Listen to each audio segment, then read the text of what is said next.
right before we're going on air, they drop big, huge breaking news that we have to cover. So, moments before we were scheduled to go on the air this evening, NASCAR issued a level 2, L2 level penalty to Chase Briscoe and his number 19 Joe Gibbs Racing team. After NASCAR took the number 19 Toyota back to the Research and Development Center in Concord, North Carolina, they discovered modifications to the car's rear spoiler. As a result, Briscoe was docked 100 driver points, 100 owner points, 10 playoff points, and crew chief James Small was suspended for the next 4 Cup Series races. Joe Gibbs Racing was also fined $100,000 before the penalty. Briscoe had 33 points and had 10th in the points standings. Now, Briscoe will fall to dead last in the standings with negative 67 points. This is a huge blow for a driver who won the pole for the Daytona 500 and was looking to establish himself early with Joe Gibbs Racing. The photo taken by Alejandro Alvarez from NASCAR Digital Media. Well, we can't even get to Wednesday as everything's sorted. Matt, how does Chase Briscoe and the number 19 team recover from this huge setback so early in the season, and especially after a strong Daytona Speed weeks? Well, good evening, Josh. Good evening, Kobe. Hello, everybody. Big breaking news. Literally, as Kobe said, right as we were about to hit the button to press go on the show. And it comes with this. So, yeah, how do they recover? Well, they're in a hole straight away. I know he's in a prime ride at the 19 team, which you would suggest on form, pecking order, should be a lock to the playoffs. Who knows? If it isn't, then he doesn't win. Then he's really in a very deep hole early. If he has gets involved in an early crash this week at Atlanta, that's exactly what they don't need. Another super speedway coming up. Then we've got COTA, of course, so road course or full proper racetrack. So it could struggle there for a point score, but big news. I think the biggest news of this, apart from the fact that the points deduction, is that James Small is going to be sitting at home for 4 weeks and not being at the racetrack.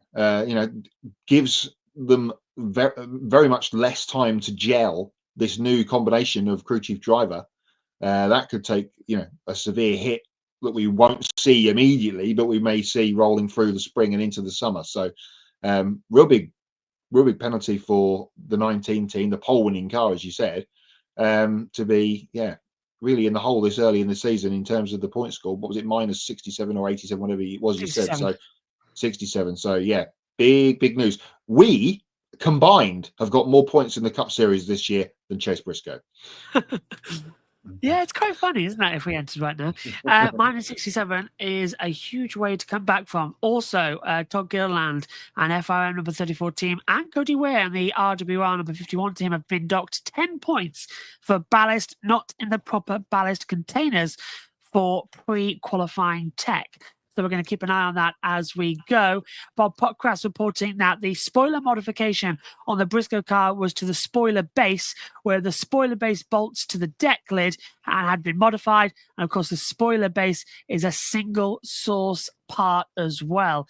So he's 89 points behind 16th in the standings and the current playoff cutoff position. So it's only after round 1, anything can happen to come Interesting through. to know when this was picked up on, because surely that car it obviously went through pre-qualifying tech.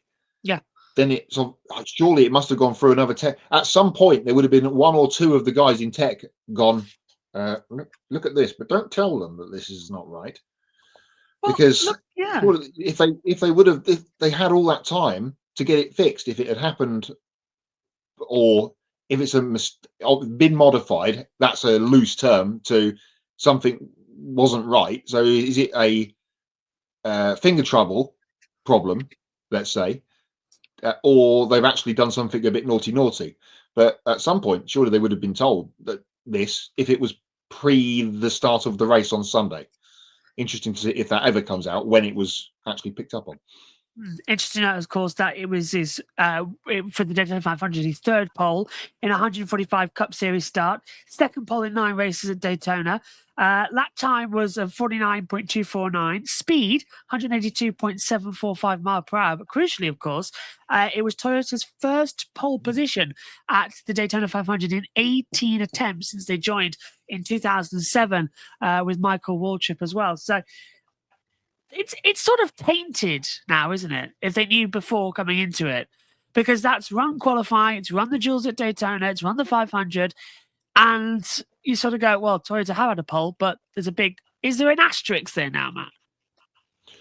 I'm not too. To be honest, there are more people in the know than me. I guess he'll keep the pole, Yeah, but the record books will show that obviously he was the pole position car. Much like Austin Dillon, I guess, at Richmond, he got to keep the win because that's what happened, but he didn't get the things that went with it. So, yeah, I'm sure someone, hello, Mr. Owens, if you're watching, will know whether that stands in the record books or not, or who would it be? Go to Austin Cindric, wouldn't it? I guess he was the other front row man. So perhaps they shift it. Who knows? But I think he'll keep it as a record of being on pole. Yeah, Austin Cindric was second. His 5th top 10 at Daytona in 8 race starts as well. Ryan Preece started third on the grid, but then was dropped to the rear as well before the race started.